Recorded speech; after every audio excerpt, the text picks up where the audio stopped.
Harry Potter and the Kingdom Hearts. By the amazing Caleb and the Dreamily AI app. Chapter 1. Harry, Ron, and Hermione falls back, eyes closed, sinking deeper as bubbles trail them. Harry stirs awake and manages to right himself before settling onto a dark platform. He looks around and takes a step forward. There is a flash of blinding light as a large flock of birds rise from the platform, flying in all directions and scattering feathers everywhere. Harry, Ron, and Hermione shields their eyes as the wind whips at them. They watches them leave while the last feathers fall. The platform now depicts Albus Dumbledore. His hair is wild but his face is calm. In his hands are two cups. One appears to be full of water. The other one appears to have some sort of green liquid. "Where are we? Is this a dream?" asked Harry curiously. They're not so sure, however the scenery was not particularly familiar to any of them. The trio looked around and found themselves standing near an open field with tall grass in between, and several trees stretching above. They stand in the glass cathedral in underwater ruins, looking out on the castle grounds. It appears deserted though, save for a single figure sitting upon a bench. He turns round just then and he sees Snape rest in peace in his funeral since he's killed by Voldemort himself. "Professor Snape, we all know what happened.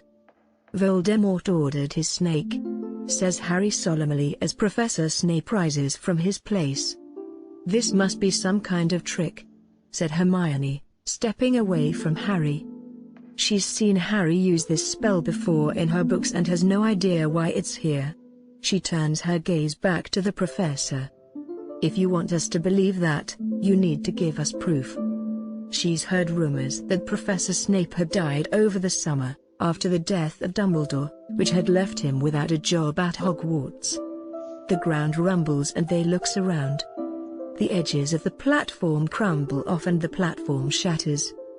Harry, Ron, and Hermione falls through darkness and lands on another platform, this time depicting Professor McGonagall.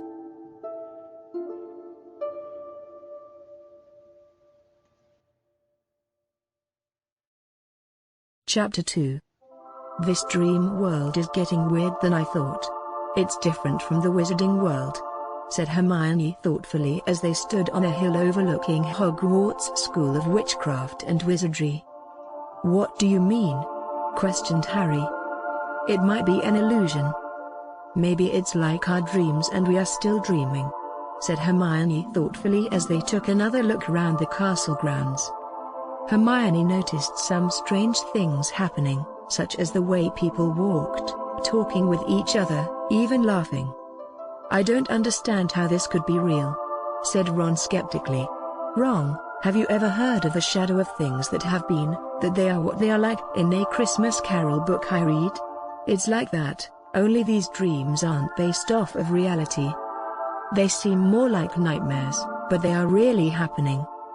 Maybe they're projections of what we're actually seeing, or maybe they're visions," speculated Harry.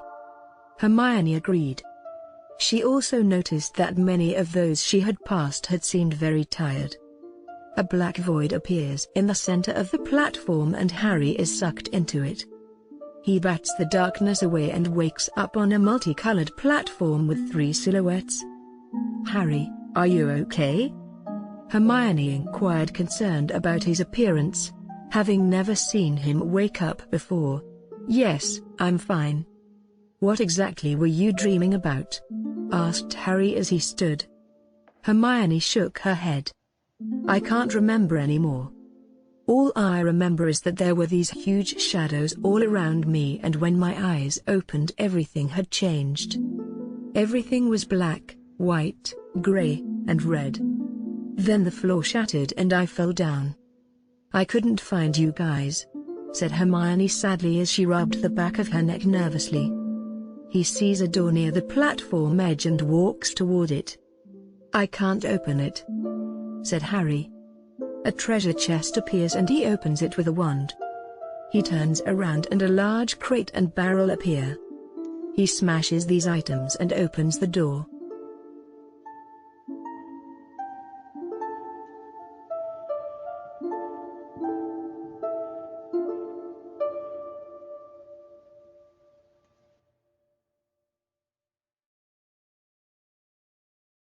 Chapter 3. There is a flash of light and Harry, Ron, and Hermione finds themselves on a platform of a sleeping woman clutching a rose. They walks across the platform and is surrounded by shadows. They defeats them all and a light shines down, producing a glowing green circle, power radiating from it. "What's that light from?" asked Harry. "I haven't the slightest clue. It seems to make the shadows go quiet and fade away. Maybe that's because it doesn't belong here and belongs in another reality entirely," answered Hermione quietly. He stands on the green circle and his cuts and bruises heal. The light splits off toward the edge of the platform and stairs of stained glass appear. They run up the stairs onto another platform depicting a woman in a yellow dress and a hideous monster. "The Beauty and the Beast. It's like the dream I had," said Hermione. "You dreamed this too?" asked Ron. "Yes, but I was in the yellow dress. I was in that story with my friends, but I didn't recognize it. It's weird that someone would show me this," answered Hermione as Harry turns around and sees his shadow move after he does. He starts to back away as the shadow pulls itself from the ground.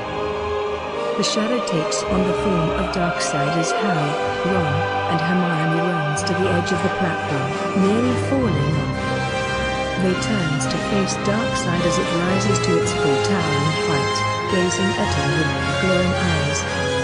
The wand appears in his hand and he stares at his only option. Darkseid summons a ball of energy and punches the floor. Ron trembles as a void of darkness appears in the floor, summoning several shadows. Harry swallows his fear and attacks them, while dodging larger blows from Darkseid.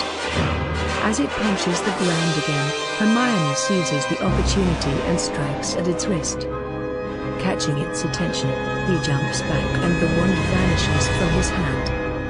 Terror fills his face as he is left weaponless and Darkseid slams his fist into the ground, narrowly missing him. Harry falls in defeat and a dark void appears under him, sucking him in. "Harry, no!" cried Hermione desperately. "Hermione, help me!" begged Harry weakly as a dark vortex forms beneath him. The darkness engulfs his legs. "Take my hand!"